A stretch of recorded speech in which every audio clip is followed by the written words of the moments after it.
Okay, I'll just get started so we can get through the intros, and then people, I guess, are still coming in.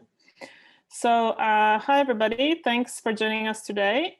My name is Adriana Bankston. I'm currently the Chief Outreach Officer for the Journal of Science Policy and Governance. And this event is the third in a series of policy memo writing workshops leading up to our special topics issue on intersectional science policy with a submission deadline of May 2nd. This issue is sponsored by the National Science Policy Network and supported by the Society for Advancement of Chicanos, Hispanics, and Native Americans in Science, 500 Women Scientists, and the National Society of Black Engineers. Part of this issue, we also have an International Policy Memo Competition intended to raise awareness of intersectional science policy issues that affect marginalized scientists and communities. So if you haven't seen the link, I'll post in the link. I'll post in the chat right now so you can check out the issue. So within this theme of intersectional science policy, this workshop is meant to equip students, policy fellows, and early career researchers with skills needed to write effective policy memos, addressing justice, equity, diversity, and inclusion in all sectors of science, technology, and innovation policy. So today's event is focused on writing policy memos with an equity lens, and it's co-hosted in partnership with the National Society of Black Engineers. So let me share a link to NSBE in the chat. So welcome from Tiffany. We'll hear from her in a little bit. So before we go into the memo writing, I just want to give a little background about Jspg, in case you're not familiar. Again, I'll just share our website. So Jspg is an internationally recognized open access and peer-reviewed publication. We cover every corner of science and technology policy. You can check out the website to see all the different areas that we publish on. And beyond just the publications, we seek to bolster research and writing credentials for early career scholars in science policy and encourage them to engage in policy discourse and debate. We publish a variety of formats, including op-eds, technology assessments, memos, analysis, white papers, etc. And we promote the publications through our global mailing lists, as well as events, such as workshops like this, webinars, and the podcast where we interview published authors. And we have a number of accounts that I'll just share in the chat right now. So we're on Twitter, Facebook, and Instagram.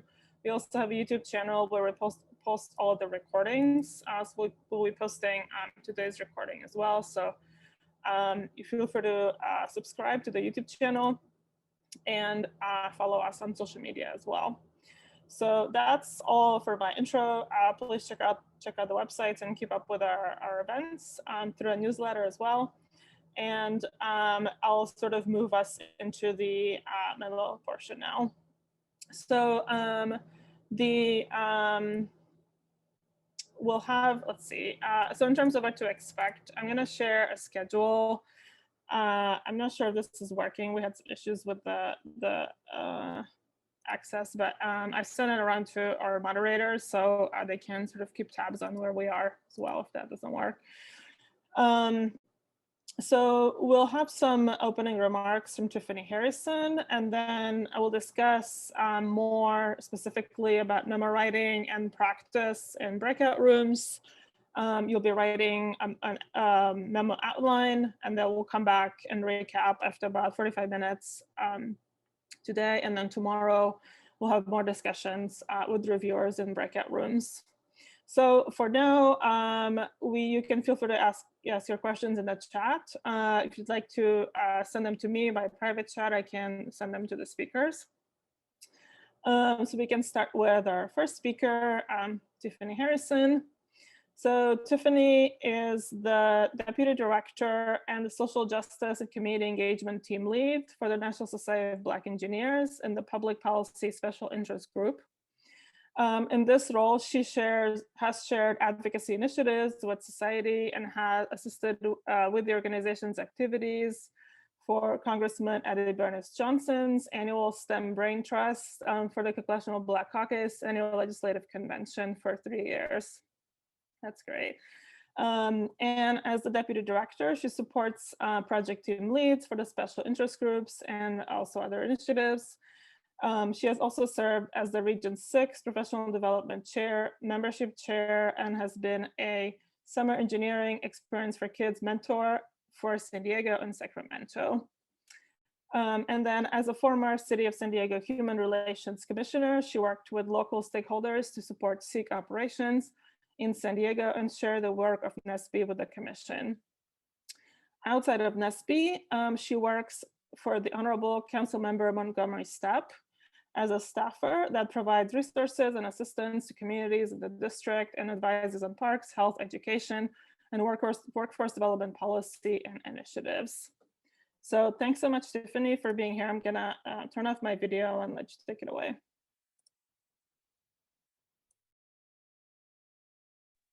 Hi, everyone. Welcome to our workshop. I first want to begin with some videos. I want to invite our director to speak. She was unable to present today, but I want to make sure that her voice was heard. So I'm going to share a video, so please bear with me. And then I'm also going to share something that goes over the SIGs a little bit, because I know everyone today may not be a part of the National Society of Black Engineers. So I just provide a little bit perspective. I promise I'll be quick. I'll run through slides, but I believe visuals are always helpful and important. So with that, I am going to share now the first video. Here we go. Road. Research. Outreach. Advocacy. Development. The Special Interest Group's 5-year rolling strategy to drive technical excellence throughout the membership of the National Society of Black Engineers.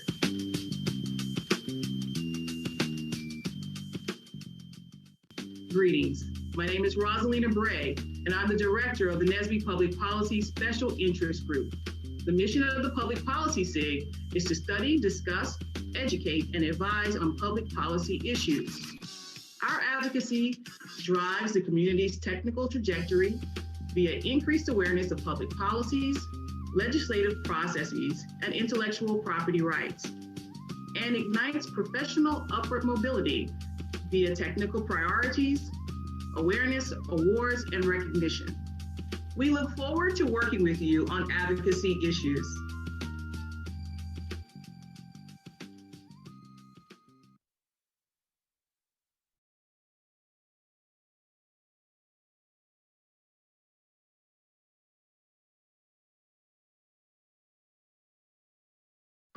Upwork has the world's largest network of independent professionals with experience for any scope. It's like having a top-rated developer right here.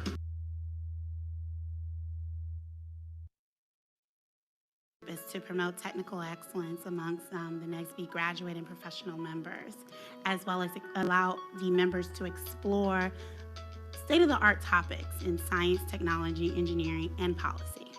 It comprises of a network of different topics. We have energy, entrepreneurship, environmental engineering, information technology think tank, public policy, space, transportation, and women in science and engineering. I have been helping out with the Public Policy Special Interest Group for about 3 to 4 years now. Our focus is on Black engineers and scientists, as well as regulations that impact our communities. We're looking at underserved and underrepresented minorities in education and in the workforce. Right? How do those tax dollars get spent? How do they get distributed?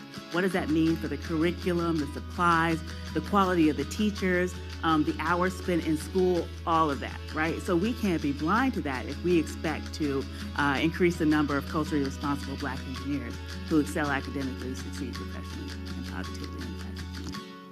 Hi, so the Environmental Engineering SIG really has 2 purposes. One is to educate the technical professional on environmental issues, what to look for on projects. The second and the ultimate goal of the SIG is to be the advocate for the African American community and being that answer to technical questions when there are environmental issues that impact communities. The goals for the Entrepreneurship Sig involves actually providing a valuable resource for those wanting to start their own business, as well as tools for those existing business owners. The Entrepreneurship Sig, it's a place to go if you really want to learn about how to grow your business. That's where you need to be. The Energy SIG was really put in place to, number one, provide a community for NSBE professionals in the energy field, as well as providing a place for technical development. And then finally, it was designed to build a learning collaborative so that we can all develop and grow together. For me personally, the energy field represents an opportunity for people to get involved because it's changing rapidly. Now with renewable energy, with distributed generation and microgrids, there's a lot of opportunity for people to really develop a new infrastructure. And so that's what excites me. I'm the director and the founder of the Space SIG. We're basically a network of persons within NSBE professionals who are interested in space or who work in the space industry. Our goal is basically to institutionalize space technology within the Black community. We do this through a number of technical projects where we basically put together R&D engineering projects through our volunteer efforts. We work on everything ranging from lunar rovers to space telescopes, wireless energy transfer. Anything basically that we think of as a group, we'll put our heads together and invent new technologies. We also have conferences where we come together and either work on our engineering projects or present the results of that research.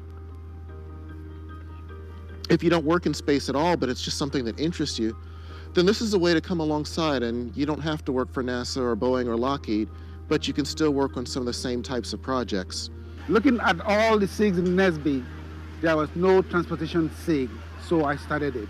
The transportation highway bill that was just issued by the president, there's a lot of money in there. We're talking about almost $500 billion to be spent in our industry.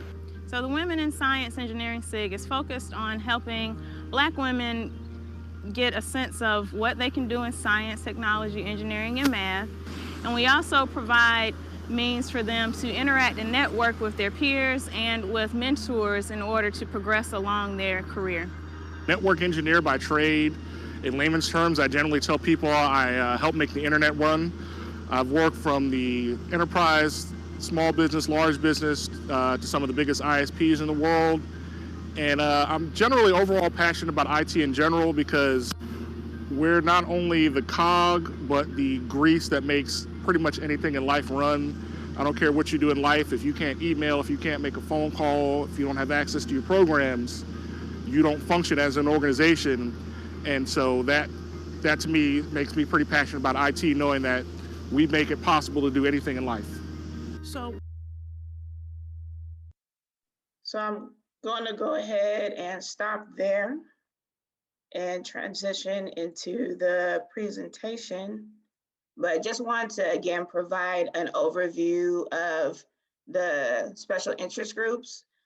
For those who aren't familiar and haven't heard about NSBE before, NSBE's mission is to increase the number of culturally responsible, increase the number of culturally responsible Black engineers that excel professionally,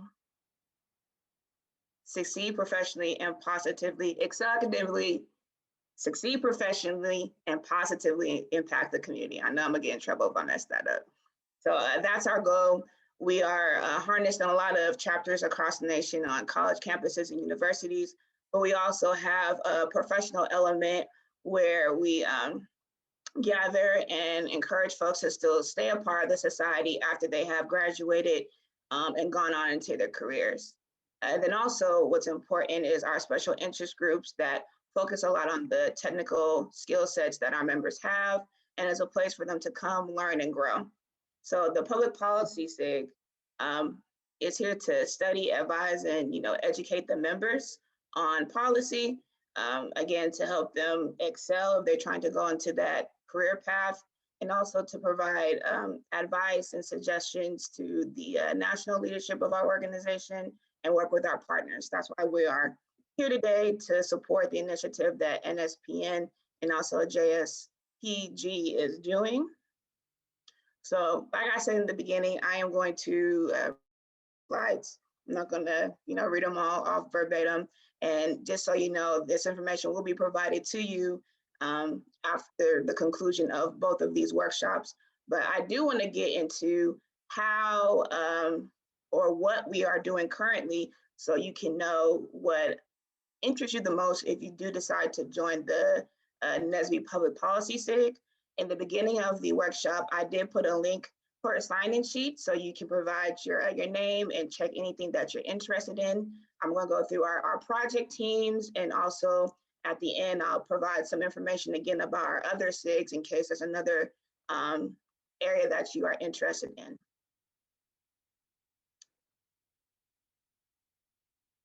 So to go over the scope of the SIG, there's a question that came up yesterday because we had our quarterly membership meeting. We briefly discussed, how far this SIG can go, right? Because for those who do not know, NSBE is a 501c3 organization.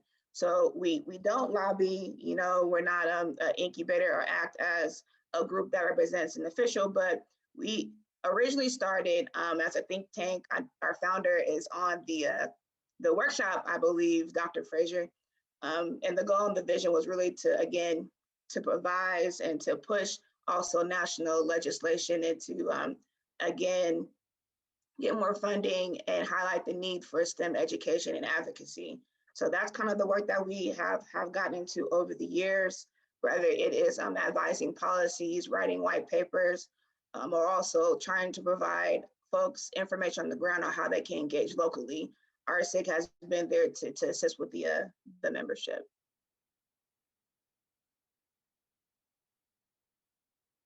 So briefly going over our team structure, in case anyone's interested in engaging today or becoming a member, or also joining in the future and becoming a leader or being a part of a project team lead. Here's an overview of who is in leadership right now.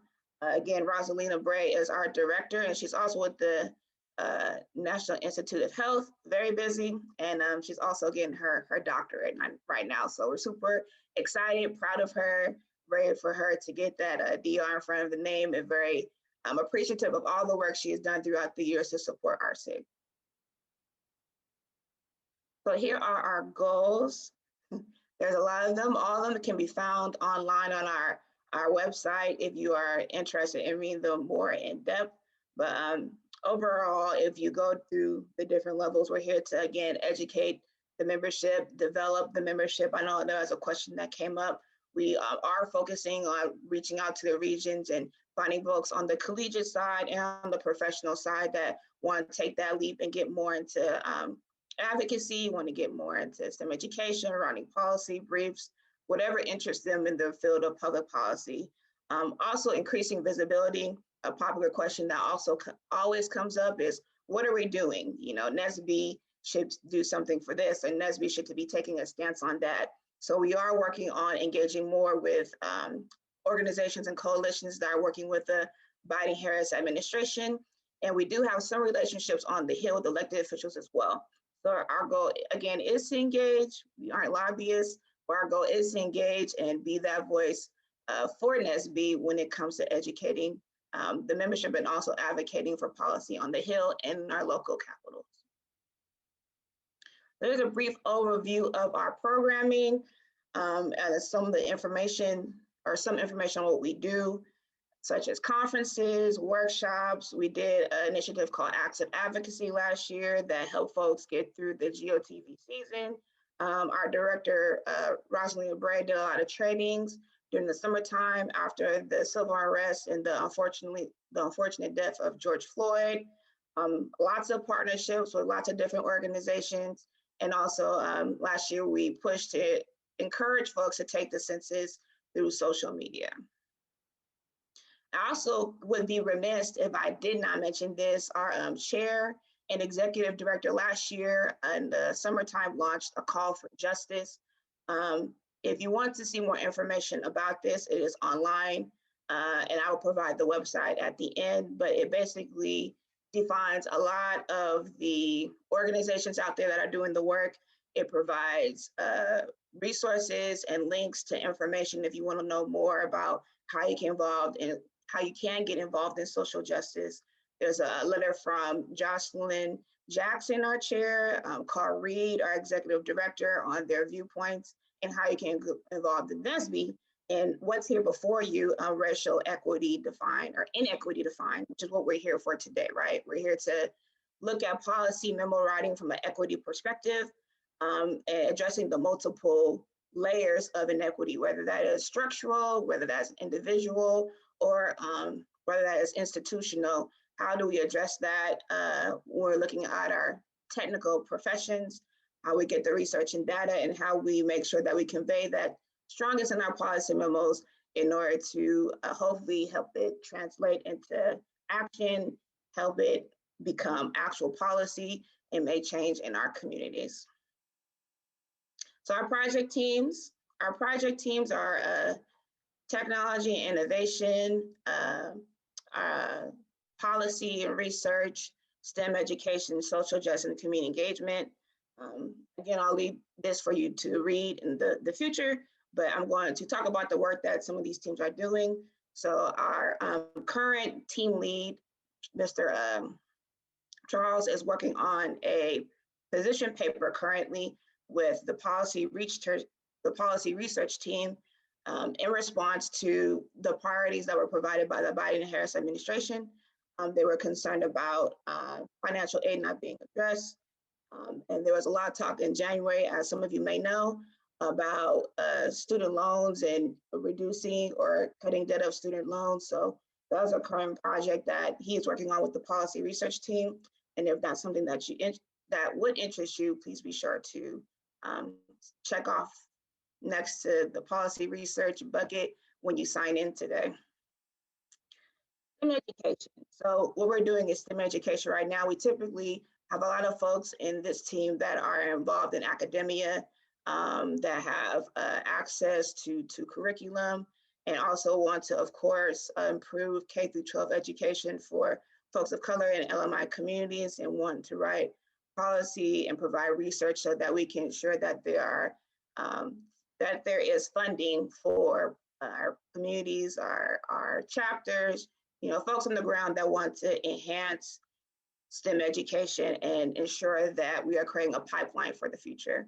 So an example of this is, of course, we're going to have a STEM education workshop. We typically do at our annual convention, but also what has been happening within the team is that they've been sharing curriculum. One of the presenters, actually, I believe, for a workshop earlier, Dr. Wagstaff has been providing some information on some of the curriculum she has on policy and basically advocacy and leadership in science. And this is a curriculum that she shares with those who are within the K through 12 realm that she uses to inform her students throughout the academy. So if STEM education interests you, for that. Social justice and community engagement, that is my team, and an example of some of the work that we're doing right now. We're involved with the Union of Concerned Science team-based organizing. And this is an initiative where they are reaching out to science across the nation, or excuse me, scientists across the nation, and are providing them with small workshops, but mainly bringing folks together so they can do a project and also be in a space where you can provide resources so they know how to go about doing their project. Because a lot of folks want to get involved in civic engagement and advocacy, but they don't know how. So this project is really here to help provide resources and guidance and bring folks together and be there kind of as a support system. So I think this is a great initiative to be a part of because you can meet folks, again, from across the nation that are involved in a lot of different disciplines and want to approach advocacy in different ways, share your project ideas, and then do them. Our social justice and community engagement team has a team. So if you're interested in joining our team, please do. They have a couple ideas of what they want to do as projects. But again, this is a way to begin your journey in advocacy and civic engagement, which is why a lot of people join the Public Policy SIG, to figure out, how they want to start their journey or how they want to advance and move forward in their profession. So leadership opportunities, just real quickly, if you want to get involved in our SIG, we still have some opportunities available. This is the season where we have our election, so that will commence in April. But if you're interested in getting involved now, so you can learn what it's like behind the scenes before you step into leadership, the link is down there for you to apply. We also have monthly meetings with our teams. The social justice community engagement team is tomorrow, 7 p.m. Eastern Standard Time. And policy research is every Monday, led by Dr. Sean Spence. Also, what's coming up is our annual convention. I alluded to it in the beginning of the presentation or a few minutes ago that we always do STEM education. So that's going to be one of our topics on how to use effective strategies for building the STEM workforce, and also the X factor, which is going to focus more on how you can really make significant impacts in policy. So if any of that interests you and you're part of the NSBE family, please come by to our workshops on those days. This is a brief overview of all of our initiatives currently, and I'm going to touch on 2 of them. The Joint Center for Political and Economic Strategies, Studies. They have something called the Black Talent Initiative, and when the Biden-Harris administration was starting, they was reaching out to NSBE and a whole host of organizations to ensure that their administration was diverse. So they still have that initiative going. If there's a need to place people on the Hill, that link is open. So that's something that NSBE was a part of, and we plan to stay a part of the Joint Center because they've always done great work over the years. And then also want to mention engineers and scientists acting locally. Lots of folks are always interested in getting involved locally, and that's a question that comes up consistently with our membership. So we are working on doing a boards and commissions training so folks can learn what it's like to take that first step to fill out the application, learning the lay of the land when it comes to politics in your community. So that's something that we're working on. Stay tuned on that. And then, of course, what we're here for today. For those who have not seen the full layout, there are 2 workshops coming up. So if you are interested and you want to continue this journey, and this is your first workshop, please consider workshop 4 and 5. I'm sure folks will provide the dates and the times for you to sign up at the conclusion of this call or the workshop on Sunday, but the link is there at the bottom. So go ahead and check it out and sign up. And then last, I wanted to provide our mixer coming up for all of the special interest groups. I just mentioned ours today, but as you can see at the bottom, there's a whole host of them. And the video kind of had some of the previous directors talking about what their SIG does. So if any of that work interests you, whether it's entrepreneurship, IT, process improvement, and you want to learn how to get more involved and engage in other special interest groups, please join the mixer. So here's how you can connect with us. All the emails for all the folks who are team leads, and this will be provided again via email. And last, here are the links. So I will drop again in the Zoom chat the sign-in sheet so you guys can, or you all can look at the teams and select any SIG that you would like information from in the future, and I'd be happy to connect you to those folks. There is the website for convention coming up if you're interested in that. And then I believe our chair put it in the Zoom chat already, but I provided the link to the call to justice. So thank you, Camila, for doing that. Please check out all this information. There's great information for you to learn more about how you can get involved on the website for the call to justice. And with that, I want to conclude with one final video briefly, just to encourage us as we move forward today with the workshop. This is from our Congresswoman Eddie Bernice Johnson, who we partner with every year for the annual legislative convention, providing words of inspiration to students. NSBE for several years has gone to the convention and done the STEM Brain Trust, and I want to share these words as we move on to our next session. And with that, that concludes my presentation. Thank you so much for your time, and have a great time learning more about how to center equity in your policy memos.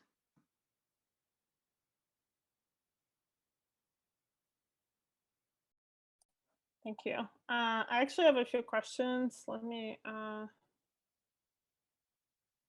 if you can come back on your video.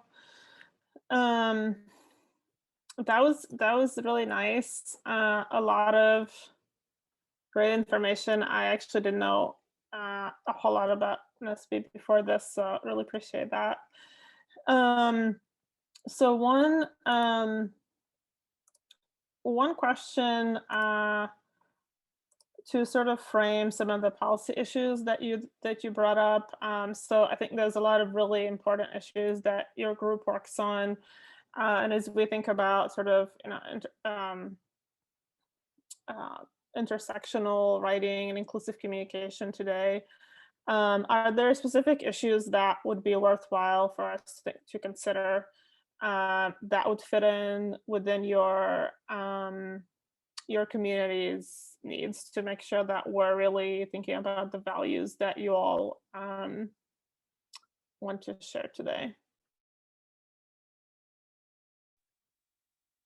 Well, first I want to apologize. I just saw that you guys couldn't hear the video. So if you want to, I can replay it towards the end. I don't want to take up too much time, but if I heard the question correctly, it was, are there any specific issues that folks should focus on? So I'm just going to, bring back some of the concerns that came from our membership meeting yesterday. A lot of great ideas. One of them was a real concern about the amount of learning loss that has occurred since COVID-19 and how we as a society are going to address that, because our youth have been home for about a year now, and everybody may not have had the same access to resources due to a plethora of issues, such as having, proper support systems at home, even having Wi-Fi, and struggling to have multiple computers going on in the same home if you have everybody working and going to school. So just a real concern about that, and how we are going to address those learning gaps that may have been created and left some students behind during COVID-19. And another one I'll mention that's a spinoff of that, again, is digital equity. We already knew that digital equity is a concern in our communities, but I think COVID-19, like many other areas, just exacerbated all of that.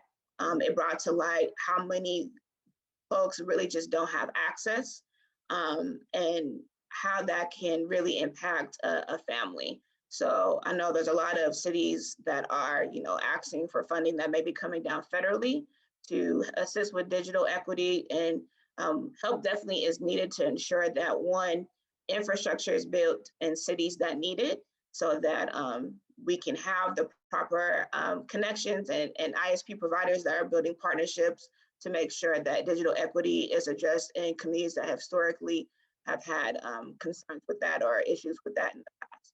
So that's just two quick ones.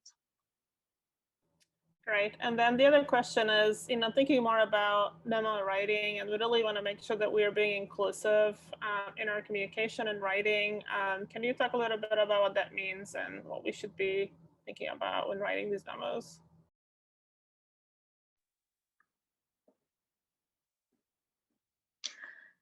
What the question is, what we should be thinking about when addressing the topic of being inclusive. That's a question that I've heard before, and it's going to differ based on who you are as an individual. So for the person who asked that question, I would just strongly encourage you to look at your regional governance that provides data and information. Look at the inequities that may exist. Look at the income gaps. Look at the educational disparities, and where you see those gaps at. Try to provide suggestions and recommendations that would provide equity. I know for me, I'm from San Diego. Our regional government is SANDAG, that has a database where you can go and find census data that will provide all of that information. So of course, there's always a US Census Bureau as well. If you aren't familiar with your local government, going through that and putting in your city, looking up data. But I think that's a good place to start. And then from there, you can look at special partners, or excuse me, special professional organizations that are doing this work already, that have and highlighted areas that inclusiveness has not occurred in, and work on addressing that. Yeah, that makes a lot of sense. You're looking at some of your local circumstances as well. That's very helpful. Yeah, thank you so much for this introduction. So it's really helpful to frame the rest of our workshop. So thanks so much, Tiffany. Thank you. Great. So okay. So just to go into the breakouts, I already shared a couple of examples to look at the instructions from Megan and one of our JSPG articles that we're sort of gearing towards writing here. So given this workshop is focused on DEI, and with NSBE specifically, we want to focus on issues that they advocate for as an organization, which will be also helpful for discussion. So we'll be talking about 4 different topics: education equality in the K through 12 space, supporting women in STEM, access and equality in STEM workforce training, and equitable practices in STEM federal funding. So just to go through our moderators, so you know who they are. So we'll have, again, we want to sort of keep this tied to the theme, which is writing policy memos with an equity lens, and what does that mean, and how do we write about these topics. So Lori Stepanek will be in room 1. She's a former AAAS fellow at NSF. Ellen Wan is a health science policy analyst at the NIH. And she has also been involved in some of other initiatives in the past. So thanks for helping out today. Anne Kornherentz, you might have seen her before. So she helped with another workshop. She's a program manager at the American Physical Society. And then room 4 will be Ishita Das, who is a science policy project manager at Ripple Effect. So we have a lot of expertise here, folks who have sort of gone through this transition and worked on some of these DEI issues as well. So should be really good resources for you all. So they'll be guiding the discussion. I divided you up roughly into equal numbers. So hopefully it'll be a nice discussion. I know we're a little bit over time, so we'll go probably until about 4:10 to give you a little more time, or 4:15 or so, and then we can wrap up. That should be sufficient. And like I mentioned, we will be working on outlines, but also we want this to be sort of a thought exercise for you about how do you write about these sorts of issues and have some good conversations, hopefully. So I'll be in the main room. If anybody has issues or anything going on, I'll be here as a resource, but otherwise we'll open the rooms now, and then we'll be back here in about 45 minutes. Thanks. All right, I think everyone's back. Hope you had some good conversations. So let's have our moderators report back a little bit about some of the takeaways. I saw the comments in the chat. Looks like it was some good conversations. Sounds great. So I'll just go in order, starting with Lori. Okay, so our topic, so we had a lot of topics that we came up with. So our original topic was about equity in the K through 12 space. That kind of expanded into the college space too. And we ended up talking, focusing on, sorry, let me find my notes again. Teacher bias and disenfranchisement of students of color. So basically from, again, the K through 16 space. And then we had a lot of, we have a lot of stakeholder ideas. I think we are sort of coalescing around federal agencies and OSTP, but we thought of a lot of places. We also talked about local governments because they're so important in the education space. And then what were the other things? And we have a variety we were sort of trying to get our solutions down into one, but some of our solution ideas were trying to prevent discrimination due to different linguistics. So looking at something like Title IX to prevent discrimination based on people's the language that they use.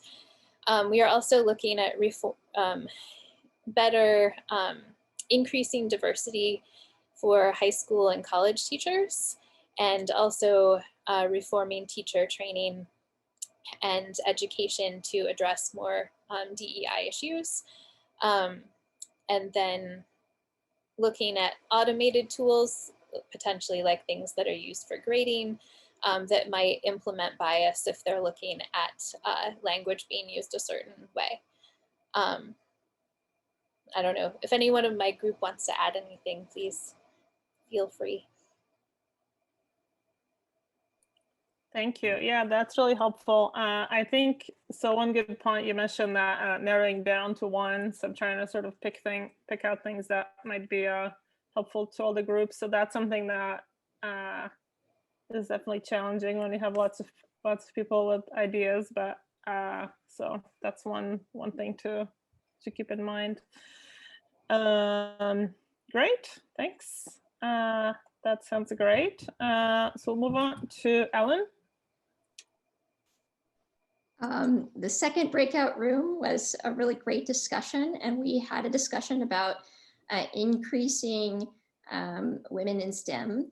And we really decided to focus on a very impressionable age we thought was the kind of primary school children, and particularly in communities that may not have access to STEM education and various kinds of exposure to STEM at those ages. So we wanted to make a recommendation to superintendents and other administrative leaders of schools about kind of ways to integrate STEM into curriculum, and then also pair that with teaching teachers about how to implement that curriculum. And so some of the other topics and conversations that we had were policy options, such as we know that various scientific societies, government agencies, and large for-profit companies often have various programs for kids getting involved in STEM, and particularly for encouraging girls to do things like coding and other organizations like that, and ways that they can get more involved, and ultimately that those are great opportunities as well. And we evaluated kind of these various ways of going about that, and thought that there's kind of a variety of different potential solutions to this problem, but ultimately kind of coalesced around this idea of providing curriculum in the classroom, as that's maybe most accessible and meets the kids where they are. So some of those discussions were, I think, really helpful in terms of us thinking through these various different ways of approaching it, who might be our stakeholders, that our stakeholders could be, the various scientific societies, or others that have programs around these things, various universities that in some cases are trying to increase the number of students and faculty that they have that are women, and provide opportunities for K through 12 students to ultimately go down that track. Also, we talked about different government agencies that have some educational programs as well, and funding for that, and how these various stakeholders often interact, and that there's probably a lot of different opportunities there. So those are some of the topics that we talked about. Are there others from the group that would like to chime in?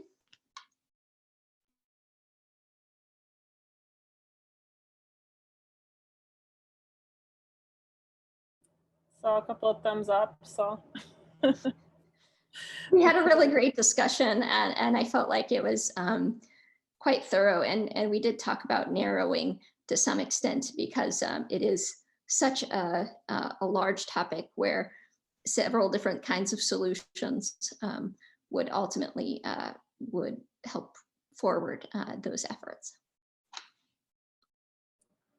Great, thank you. Yeah, I think those are really good points about the different stakeholders, which Megan also brought up, and thinking about which levels. So you mentioned the teachers and, you know, what level in school you're thinking about, because obviously this is a problem at all levels in the pipeline, as we all know.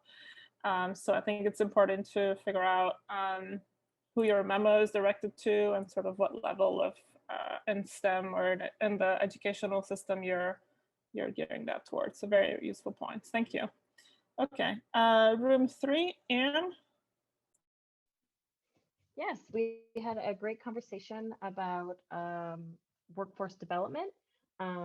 We focused in on both issues of inclusion as well as diversity, and really thinking about how do we incentivize doing that work in spaces of creating social inclusion and providing the necessary training and conversations for folks who are really critical influencers on the next generation of STEM workers. There was also the issue brought up of the real danger that we face of training students and sending them out into a workforce that is unsupportive. And so trying to think about changing the workforce as well as the higher education institutions that are training those future workers.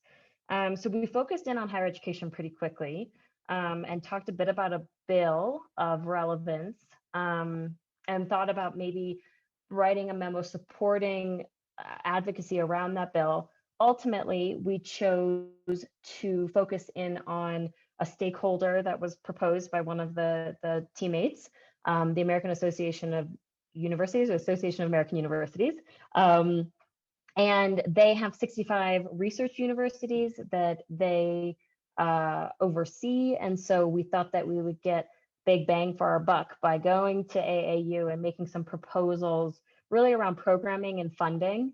So we had some good conversations about what in particular we could recommend that they do, not having a whole lot of context about the institution. We did a brief dive into their website, but ultimately decided to combine 2 different ideas into one policy recommendation to AAU around research, further research into the challenges faced by graduates from these universities in the workforce. So really a workforce study to then inform programming that could be rolled out across the 65 universities to create more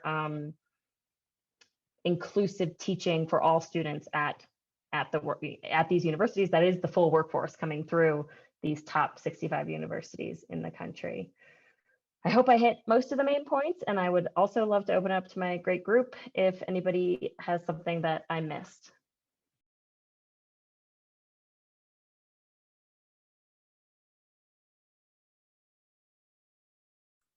All right. I see a thumbs up. Nice to see that. Thank you. Yeah, this is great. I would love to see those programs that you're talking about, what that looks like. I'm also obviously very interested in workforce issues, so this is really fascinating.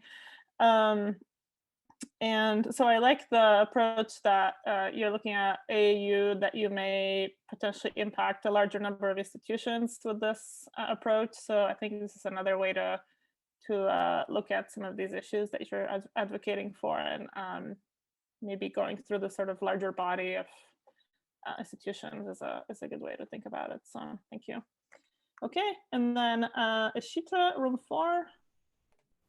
Yeah, thanks. So our overall topic was about equitable practices in federal STEM funding. And we started off kind of talking in general about like a lack of availability or access to broadband internet in general, but also kind of higher level courses and certifications and vocational programs for specifically underserved communities, and how not having that is going to lead to just an overall problem of not having an adequate STEM workforce that we need for the future. And so we talked about kind of the broadband access problem, and specifically the infrastructure problem related to that of not having enough towers. And we decided that that was like a big problem, and we weren't necessarily going to go that way and propose a solution for that. But so we focused on the other aspect of making sure that high schools and community colleges and even, you know, higher education universities are kind of provided the means to make sure that the students there kind of have the availability and access to courses that they need. And so one recommendation was providing grants to encourage like high school systems to implement alternative online platforms that can kind of provide these higher level courses and certifications and other vocational programs to those students. And these are courses that aren't currently being offered to them, but if we do it through an online way, maybe that can kind of help with that, with educating those underserved communities. And we also specifically kind of talked about the stakeholders, and that are obviously, you know, the students and parents and teachers at those schools, but also nearby community colleges and higher education institutions. And we could provide grants to those institutions as well, so that they can kind of make these partnerships with the high school students to kind of bring in, bring in all of those different STEM resources and classes that aren't available to the high school students. And then in terms of, you know, what the federal funding piece of it, you know, I think primarily we were thinking the Department of Education, the National Science Foundation, and also when we think about like the NSA, they do specific things related to like technology and cybersecurity, and so that aspect of it as well. And yeah, I think that was kind of our overall discussion. I think we talked about, you know, a lot of different issues, and so if anybody else in the group wants to chime in on anything, please do. Thank you. Yeah, that does sound like a good discussion. I liked your point about partnerships. So I think I mentioned this before, there's a lot of discussions about federal agencies working together on some of these things and what that might look like sort of in the policy space. And what you mentioned about the online learning, I think some of these things is worthwhile thinking, how do we reach more people through the medium that we're using? And another great point. So. Great, thank you. Thanks so much to all of you. So just before we wrap up, I want to give Tiffany an opportunity to play her video again, if you want to try doing that right now. So I have a couple of minutes. Let me see if I can do this. I'm gonna.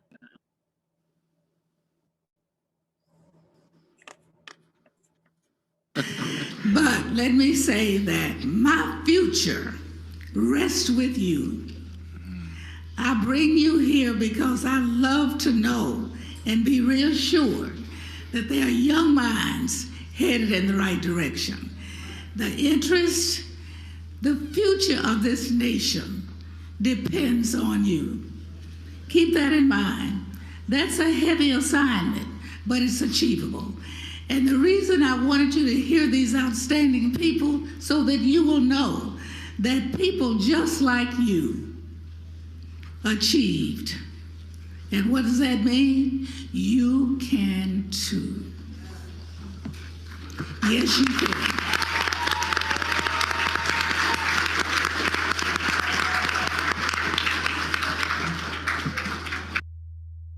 I want you to feel that spirit, hold on to your dreams, and work to make them come true. There is no dream that comes true without effort. And the only place that you'll find success before work is in the dictionary. It takes the work, but the satisfaction will be yours. You know, long before probably your parents were born, I ran for office because I thought that I could make a difference. Very early in that career, I realized that what I needed to do is make sure that young people, especially young girls, but all young people, and especially those that look like me, had to grasp this era of technology and move it forward. Because once I met Dr. Kildee, who didn't discover but developed the chip, and I saw the capabilities of a semiconductor, I knew that our lives would change. I knew it would never go backwards, it would go forward. And you will continue to add the next level to it. Remember, just being a human being gives you the responsibility to further develop what our future will be. You're not here free of responsibility. God has made you to be a part of this universe, and you have the ability to add to it. We always need the next level. We always need the next step. You are that next step. I thank you very much.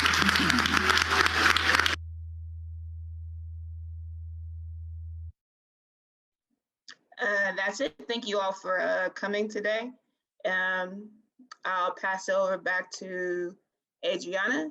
And for those who are interested in staying involved and getting support with writing your policy memo, feel free to reach out to our SIG. Again, we have a policy research team.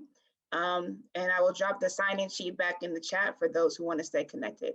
Thanks again. Thank you so much. Just want to close us out by saying thanks again to our moderators and everyone for participating today. I'm going to share the link to our workshop series. So as I mentioned, there's 2 more workshops coming up. So please take a look at those. And then as far as tomorrow, we'll have reviewers look over the documents and discuss with you for about an hour tomorrow, and then we'll do the same thing again, come back and recap. So we'll be back here at noon Eastern tomorrow. So thanks, everybody. All right, I think we can get started since we're a little past. Sure, people will come in. So welcome to day 2. This is our workshop on writing policy memos with an equity lens, co-hosted with the National Society of Black Engineers as part of our series leading up to JSPG's special topics issue on intersectional science policy. So I'll just give a brief intro before we go into breakouts. So after yesterday, you'll be joining breakouts in the same room that you were yesterday. Our reviewers are science policy professionals that can also talk to you about DEI issues. And you'll have an hour to discuss the topics, or a little bit less. And I encourage you all to ask questions. We'll do some intros so you can get to know them a little bit and where they're coming from as well. But feel free to interact with them in the breakout. So I've just asked our moderators to talk a little bit about what they currently do, their policy background, any DEI expertise, and one thing that you want the participants to take away from today. Maybe start with Nicole. Sure. Hello, everyone. My name is Nicole Parker. I currently work as a senior associate at Lewis Burke Associates. It's a government relations firm in DC, and most of our clients are universities and nonprofits, and basically we lobby on their behalf, really pushing for increased research dollars at all government agencies and also particular projects that are of interest to them. My background, I got my PhD in biochemistry from Johns Hopkins University. And during that time, I actually did the Mirzayan Fellowship at the National Academies of Science, Engineering, and Medicine while I was still in grad school. And while I was doing that, I was working at the Board on Higher Education and Workforce. So they were the authors of probably some reports you all may be familiar with as far as revitalizing graduate STEM education, breaking through, I can't remember the full name, very long name, and some other, the mentoring report that recently came out, things of that nature. So was very focused on workforce issues and thinking about, access and workforce through the DEI lens of, what's needed, what type of supports are needed for everyone to be successful in STEM instead of just the few that seem to be, very successful now. So that kind of really sparked my interest in looking at workforce diversity issues now in my current job. I'm less focused on that, but still very passionate about that. And then also just in my undergrad, I was in a program that provided a lot of support. So I'm trying to find ways and policies to make sure my program that I got to do at UMBC is everywhere around the country. So there can be more in Black and Brown PhD scientists everywhere. So that kind of is like what set it all off for me. And I guess one thing I'm hoping that you all take away from today is really, focusing in on your audience. I think that is really, really important when you're memo writing, figuring out who is this going to. Because once you figure out who it's going to, you can figure out how it should be written, because each stakeholder has, we may all be passionate about the same thing, but depending on who the stakeholder is, they might have a different lens and a different focus. So you just want to emphasize what's important to them, because obviously you're sharing this memo to persuade them to do what you think is right. So that's what I'm hoping you all can take away. And I think I answered everything, right, Adriana? I don't know. Yeah, no, that was good. Adriana, Okay. just kick it off to someone else. Yeah, Steph, you want to go ahead and go? Sure, thanks, Nicole. So hi, everyone. My name is Steph Guerra. I am currently a AAAS Science and Technology Policy Fellow working at the Department of Veterans Affairs. The VA is the nation's largest integrated healthcare system, and that's why I chose to work there, is because I wanted to get some experience and background in health policy, and specifically thinking about how we provide access to healthcare to vulnerable populations. And so I'm finishing up my second year now at the VA. I've really enjoyed it and learned a lot. Like Nicole, I actually started my policy career at the National Academies of Science. I actually worked on the sister board to the one that she worked on. I worked on the Committee for Women in Science, Engineering, and Medicine. And this board is also interested in workforce issues, but specifically around gender issues and those that identify as women, and trying to increase representation of them within academia and other parts of the STEM workforce. So I worked specifically on dissemination of the Sexual Harassment in Academia report, which is one of, I think, the National Academy's most impactful reports to date.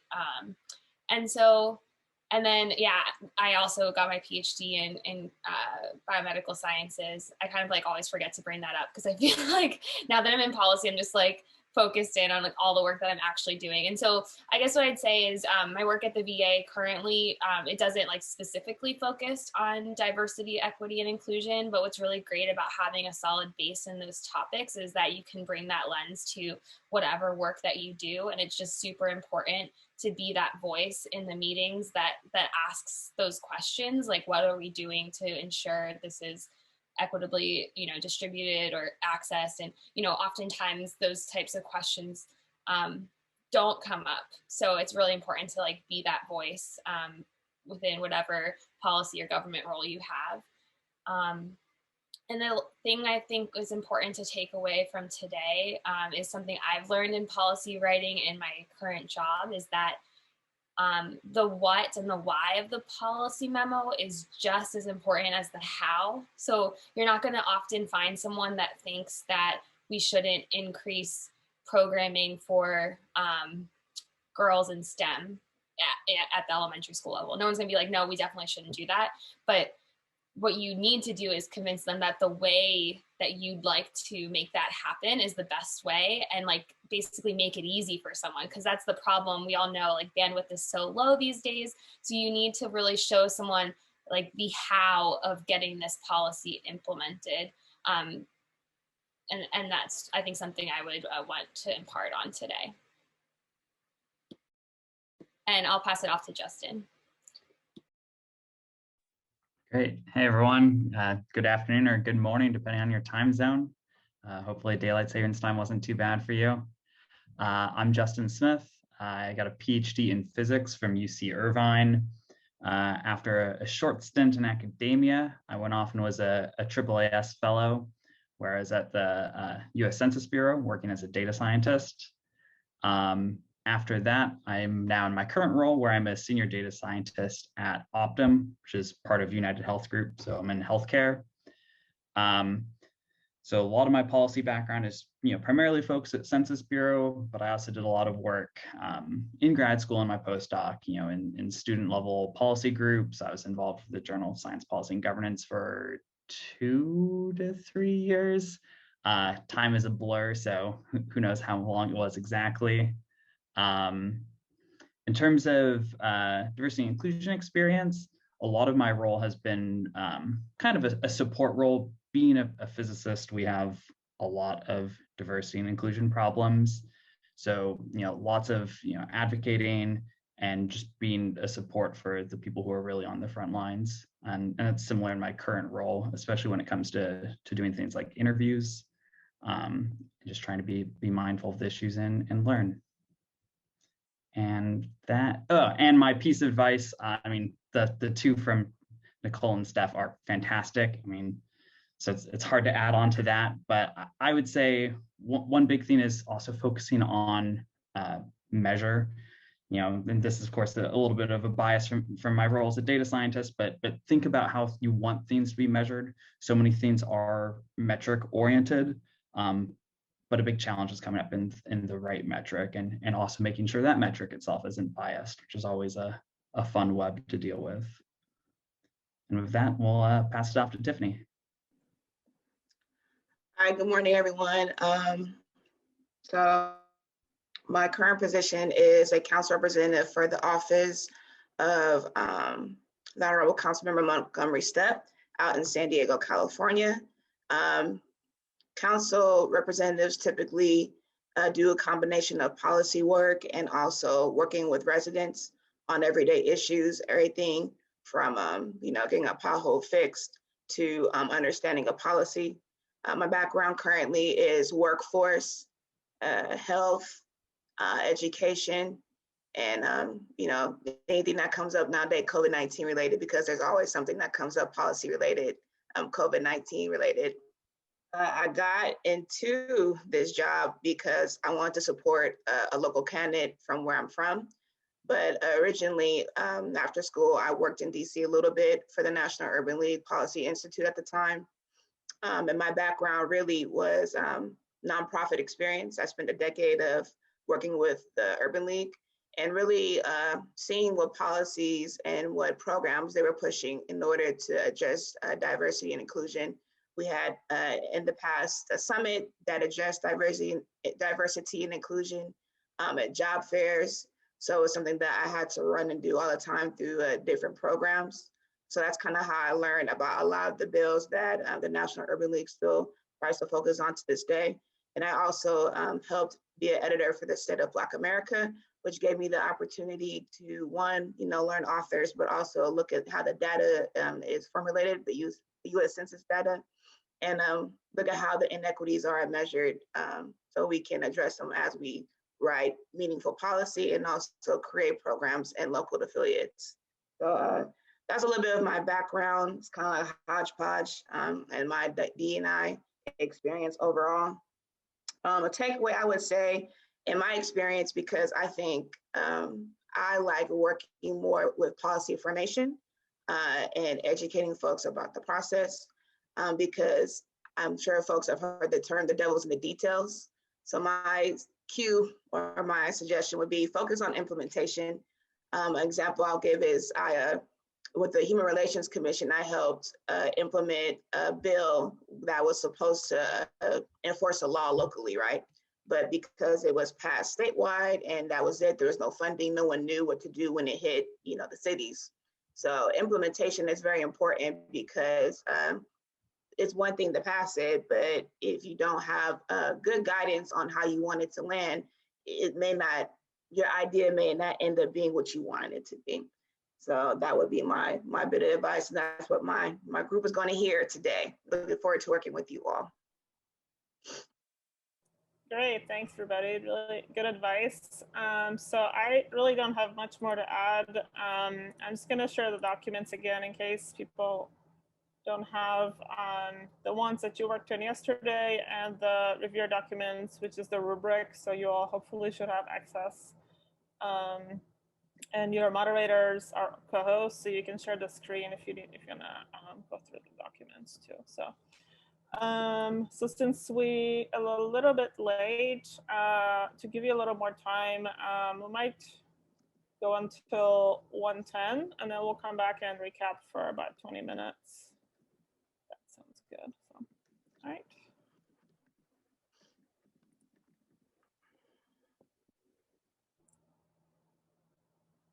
All right, Tiffany, are you able to turn on your video? There we go. Okay, just to I'm gonna pin you guys. There we go.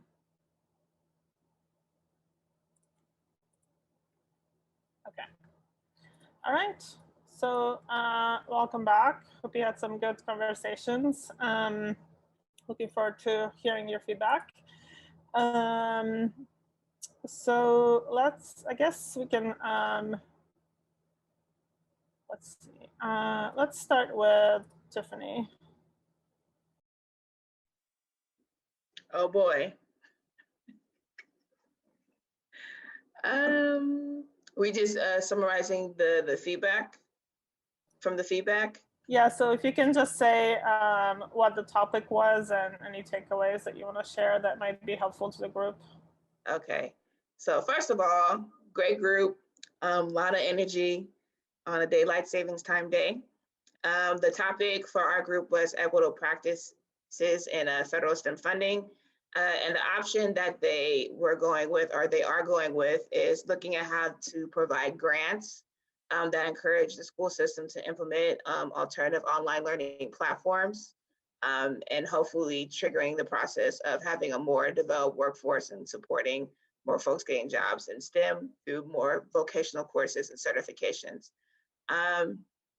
Some feedback that was new for today was adding on to stakeholders, the stakeholder section, because some of the feedback that I provided was making sure that the actions were more defined, or what actions will be requested of the stakeholders to kind of get back to what the group specifically wanted to address. So they went back and mentioned biotech. A couple of us are from San Diego, and San Diego is big in biotech and life sciences. So looking at the biotech industry and possibly considering providing or pushing to provide entry-level jobs that help the companies achieve corporate responsibility or corporate social responsibility, and writing that into some form of the memo, or to encourage more companies to get on board. Also considering SBA, the Small Business Administration industry, as a stakeholder, because they have a lot of experts that write business plans and also look for grants and funding, and may be able to help folks who are looking for equitable practices in STEM to achieve or find that funding.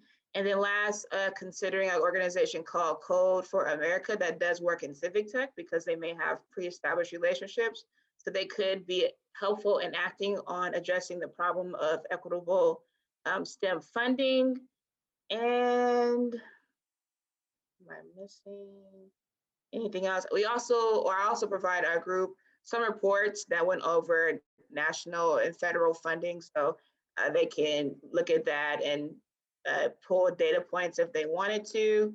And then last, we went over a Jspg memo that highlight inclusive practices when writing an equitable policy memo. So I think that's it. Does my group have anything else they want to share?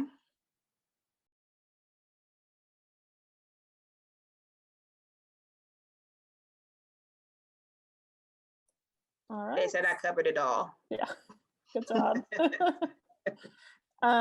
Yeah, that was really helpful. I like that it was very specific. So this is something that always comes up in these workshops, that you know, they're trying to narrow down to one option, and usually it's very broad and sort of, you know, so I think what you mentioned sounds like it was very good in terms of specificity with the actions and the stakeholders. And it's good that you have resources too. That's something else we discussed yesterday, where where they can go to get resources for some of this research and when they're writing the memos and DEI topics. So that's always a question. So very helpful. Okay, thank you. Let's go to Justin. Mix it up a bit. Hey folks. Okay, so my group, we had a very good, very robust conversation. You know, maybe we went a little off track in that we didn't entirely focus on our policy memo, but it was fantastic. So our memo's title and topic was focusing on teacher bias and devaluing students over linguistics. So and so that's where we started from. Is the topic of that specific bias, but then we started digging into a bunch of different related issues all around education and diversity. So one place we start with was just even the topic of stakeholders, because in some sense that's an interesting word, because when we're talking about bias among education and bias against students, the students are the ultimate stakeholder, but when it comes to a policy memo, our stakeholders are actually going to be things like educators, policymakers, etc. So just kind of making sure that we're keeping the students in mind, because this is about improving their lives, but we're addressing kind of the people who are a few steps above them. And then kind of on that note of stakeholders, one of our big reoccurring themes was kind of focusing on that everyone cares about something. So when it comes to engaging our stakeholders, figure out their interests, figure out their incentives, and play to that. And we also kind of touched on that in terms of generations too. How you're going to engage with younger folks is different than how you're going to engage with older folks, especially kind of in the lens of how do we change curmudgeons who are saying this is the way it's always been done, right?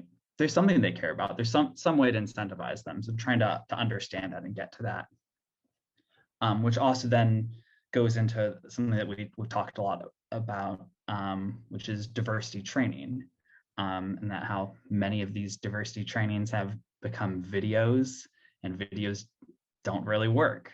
So how do we get real diversity training and really get people to understand these issues, and that there is all this bias baked into the system? And a really good idea kind of in that vein is having some sort of seal of approval or accreditation or certification from the Department of Education on things like either bias training, or when we're thinking about there's various automated tools for grading essays. So going back to that linguistic issue, there's no anything from Department of Ed saying like stamp, this is a good tool. So something like that very much could exist. Yeah, I think that's mostly it. Kind of just overview of what we talked about. For my group, is there anything big that I missed? I know we covered a lot of things. think we're good. Thank you, everyone. It was great. Thank you, Justin. Glad to hear you enjoyed it. Sounds like really good discussions. As I was thinking about what you're saying about diversity training and what solutions might be. So that's something we could discuss more. But I like that you really got to the bottom of this question and try to come up with solutions, which is sort of part of what we're doing here. So very good.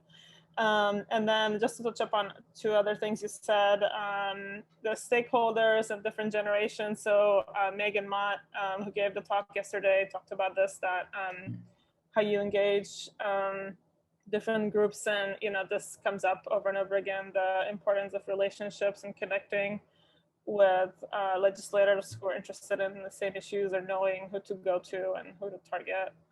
And I also obviously like to focus on the students, which a lot of us agree with, that there needs to be more of that in the system. So all good points. So thank you. Thank you. All right, Nicole. Yeah, so our theme, the memo doesn't have a title yet, but the theme is access and equity in STEM workforce training.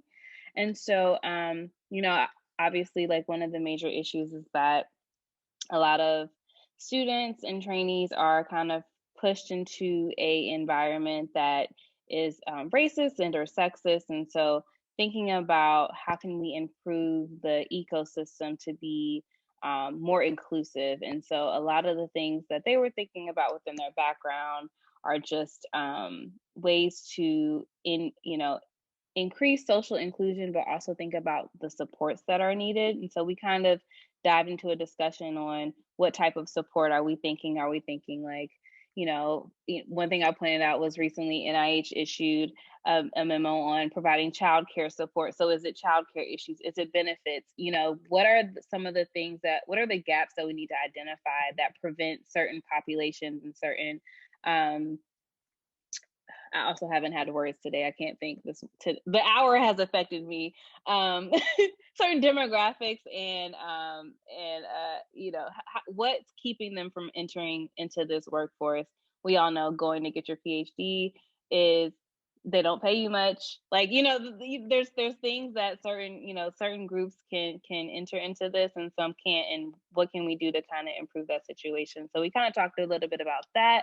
Also thinking about like mental health and things of that nature. We also had a similar stakeholder conversation.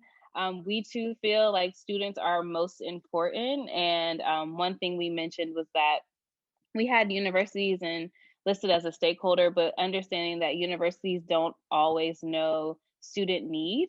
The people at the top don't always know really what the problems are. So it'll be really important to kind of investigate, whether that be through listening sessions or like a survey of some sort, to really understand what the problems are, because 9 times out of 10, the VP, the vice president of research or things of that nature, whoever you're going to go to give this memo to, or whatever, is not really going to know the depth of the problem. So kind of keeping the student in mind, even though we're not going to give this memo to the student, but very important to like keep them in mind as it's written.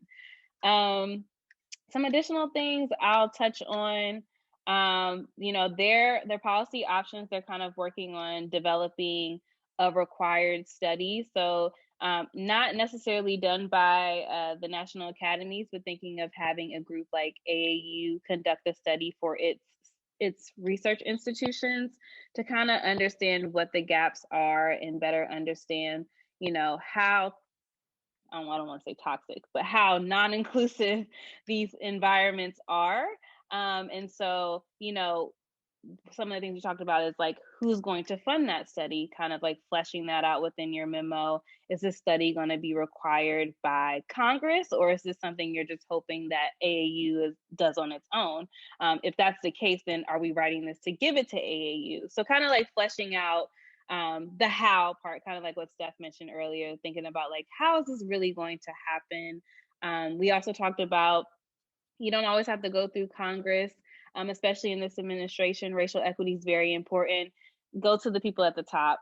Go to OSTP, because they're going to enact whatever President Biden wants. And obviously racial equity is very important. So maybe we're writing the memo for Dr. Lander or something, right? So just kind of really honing in on who we're giving this to, because, you know, if we're giving this to OSTP, then it can be very one-sided and focus on the administration's goals. If we're giving this to Congress, we need to think about both sides of the aisle. So kind of thinking through that. And another thing we talked about, they're hoping from their study that they can kind of use the study to implement some policies and programs that will improve, you know, inclusion and racial equity within the workforce. And so they mentioned having accountability. So we kind of fleshed out what accountability really looks like. As someone who works in my position, I always think you tie accountability to research dollars. So kind of thinking about how do we get, you know, the things that we learned from the study implemented into questions and to, you know, grants. How do we require progress reports to make sure they're really holding up their end of the bargain as far as like implementing these things that we've learned. So kind of like fleshing that out, really getting to, you know, understand the whole process of how we really get our new policy recommendations implemented. And I think that was mostly it. Did I miss anything, you guys? I think I covered it all. So.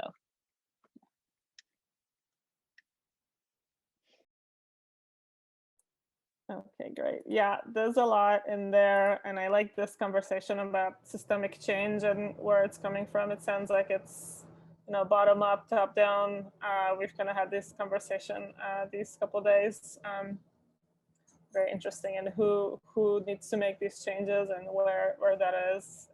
Hopefully, we can continue that discussion after today. But yeah, lots of good points in there. All right, and Steph. Yeah, sure. Thanks. So I had a really good conversation with Megan and Heather. Jessica joined a little late. I saw that Switzerland doesn't do daylight savings time. So, but glad that she was able to join us at the end. And so, yeah, a lot of what our discussion sort of focused on is bringing back to what Nicole mentioned at the very start of thinking about who your stakeholder is. There's so many stakeholders involved in these sort of big picture questions. Ours was about supporting women in the STEM pipeline, and there's a lot of different levers that you can pull there. Major stakeholders are, you know, government agencies, but then also, of course, university administrations and accreditation boards, professional societies, etc. And so really thinking about which levers we want to pull in order to get the result that we'd like. And so it's hard to sort of narrow down because there's always so many good ideas. I think we sort of shifted a little bit away from what they talked about yesterday because we were most interested in thinking about supporting women who are already within the academic pipeline. And yesterday was more talking about K through 12 programs. So we were talking about COVID-19 and how the burden of childcare really has fallen onto women, and it's made it very difficult to progress in academia. There's a recent report that came out from the National Academies from my old board on that issue. And so thinking about how can we make it so it's easier for women to both be mothers and caretakers as well as be successful in the STEM pipeline. And so thinking about there could be federal funding policies that allow you to use grant money for childcare, maternity leave, or things of that nature. I know some agencies already do that, but I don't know whether there's a blanket federal policy. Additionally, thinking about how to incentivize academia to have, you know, certain policies around tenure clock stoppage that are equitable across different environments.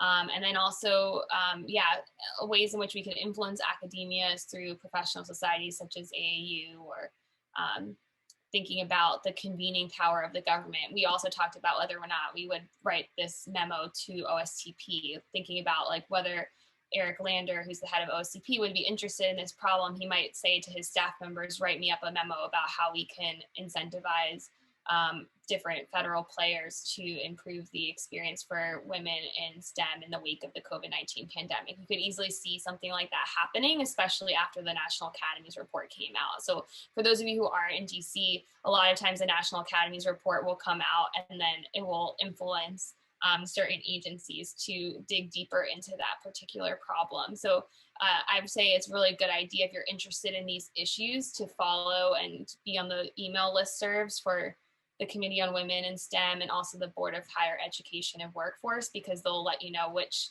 reports are coming out.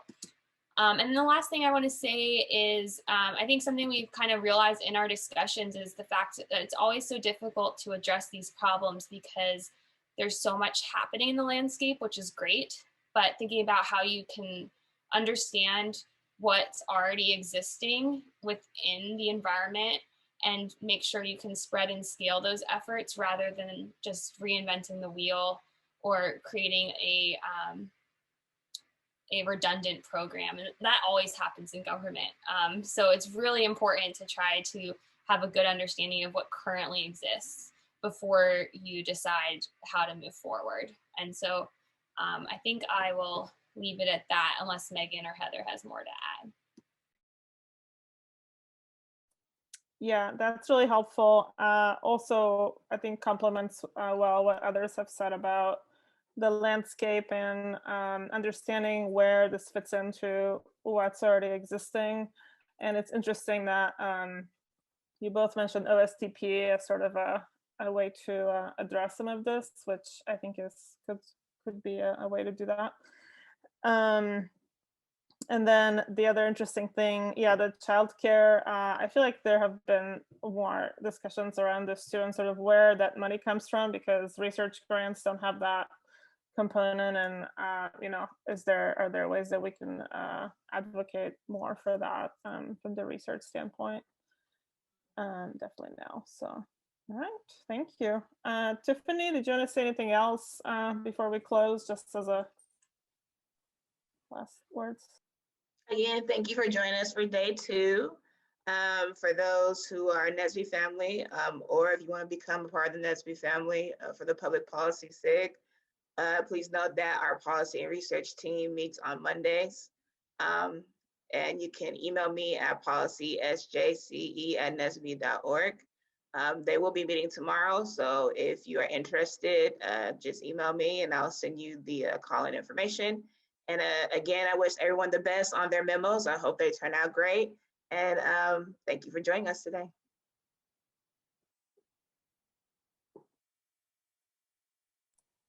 Okay, thank you. And just to close us out, I want to just share the link to our workshop series. So we have 2 more workshops coming up the next couple of weeks. And really appreciate our moderators. So thanks for giving up your weekend for helping us out, and sounds like it was really helpful. And I'm just going to share again our Jspg accounts. If you'd like to follow us on social media, and we have a YouTube channel where we'll be posting this recording and the one from yesterday as well. So feel free to subscribe as well. And thanks again. Thanks for joining us. We'll share the recording after. So thank you.